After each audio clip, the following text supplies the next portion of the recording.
అంటే ఇప్పుడు first half అనుకున్నారు మీరు. సెకండ్ హాఫ్ వచ్చేసరికి చాలా హ్యూజ్ అయిపోయింది. పెరుగుతుందని అర్థమైంది మీకు కూడా. ఈ షేప్ అప్ అయ్యే క్రమంలో 'ప్రభాస్' గారిచ్చిన సలహాలు మీ రైటింగ్ మీద ఎంతవరకు పనిచేసినియంటారు?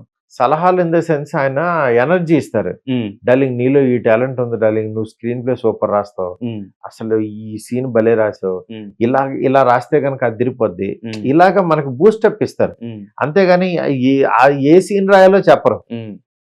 ఏ సీన్ రాయాలో చెప్తే అది ఇన్వాల్వ్‌మెంట్. యెస్. ఆ!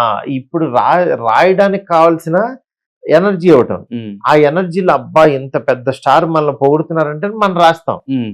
రాసిన తర్వాత అప్పుడు దీంట్లో ఇది భలే రాసావు. ఇక్కడ ఇది చేద్దాం. ఇది చేస్తే బెటర్ ఉంటదేమో నువ్వు ఆలోచించు అంటారు. హ్మ్. ఆయన ప్రతిదీ నేను చెప్పదలుచుకుంది చెప్తా. తప్పుంటే చెప్పమని ఆయనే అంటారు. హ్మ్.